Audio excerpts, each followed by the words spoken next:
Zach, I'm Dick Cox with Cox Sports Broadcasting and Lindy Sports.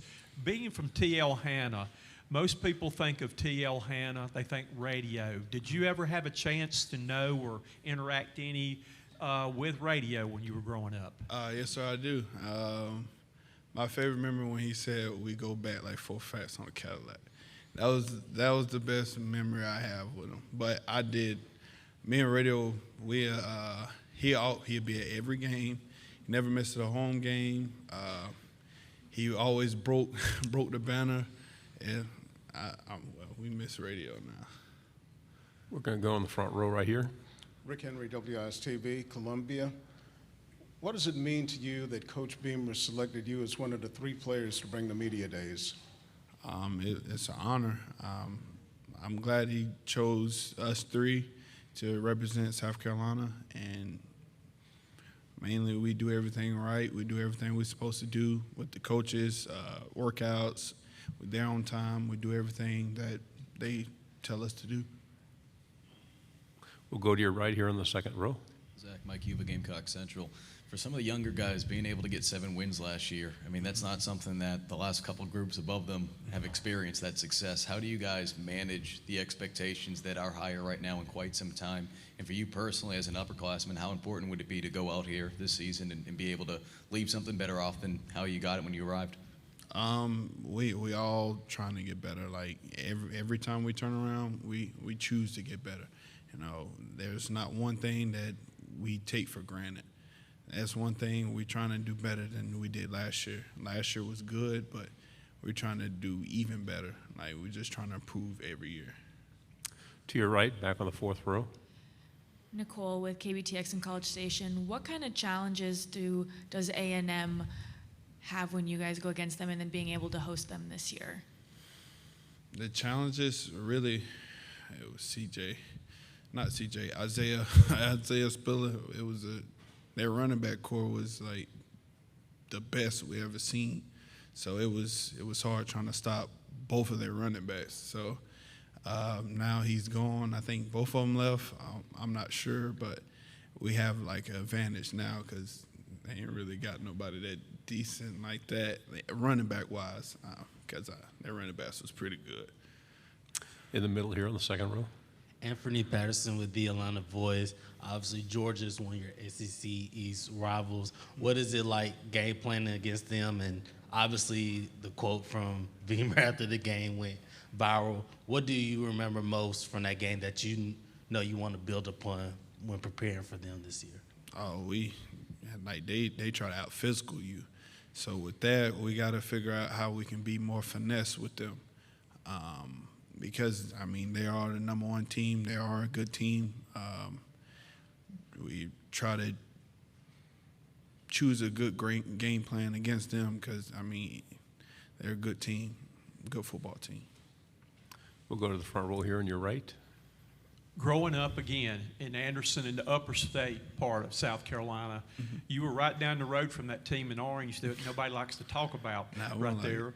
What was it that attracted you to South Carolina over probably a lot of people in your community probably wanting to pressure you to go wear orange? A lot of them wanted me to go there since it was like 20 minutes, 25 minutes away.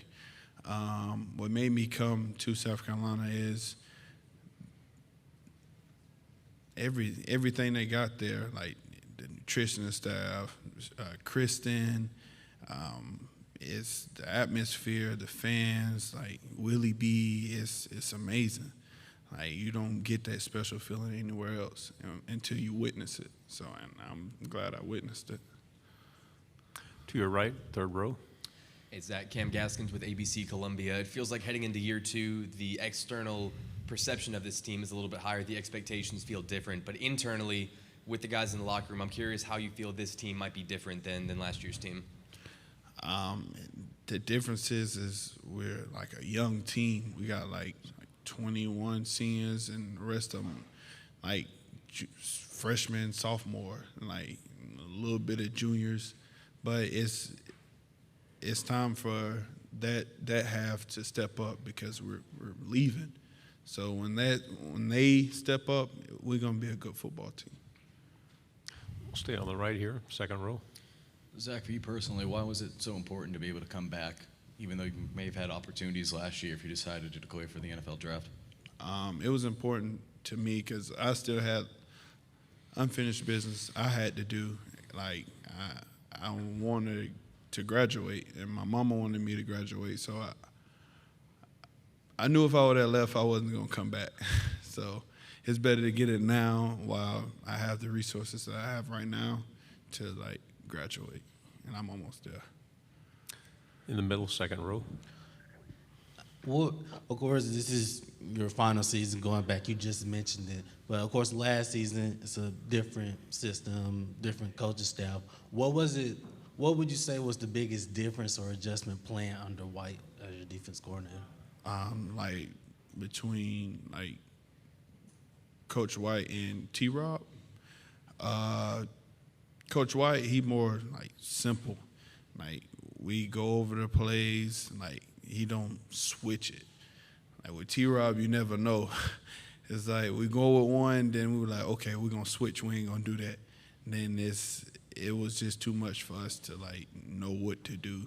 But with Coach White, we go over it, we practice it, we drill it, we do it every day. We do it in walkthroughs.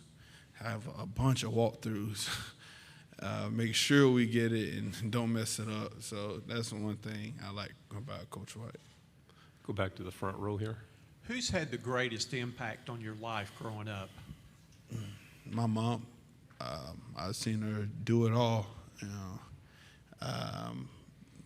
you're talking about sacrifices. She made a lot of sacrifices with me and my brother, and to be there for like us every game, every little league game, she was out there. Rain, sleet, snow, she was there. With my brother, she was at every home game, every away game. She was there to support him no matter what the condition it was, and that's who I play for, her and my brother. Front row here on the left. You mentioned your decision to come back. The bowl win, did that influence your decision or reinforce maybe a decision you'd already made that you were going to come back? After the bowl game, I had thought about it, like, when we won, but I had to take time to like at least think about it for like myself. Like, was it the best decision for me to leave, or should I come back and raise my stock and not like settle for where I was at? Move to your right, fourth row. Is this off season any of the preparations different than the years you've had in the past off seasons? The workouts are getting crazy, but other than that, it's kind of been the same to me. A lot of attention goes to the SEC West. Does the SEC East get enough attention? Oh, I didn't know you was talking to me. That's okay. Oh, because, yeah, a little bit, I guess I'd say. You could say that. Okay, we'll go one more question here in the front.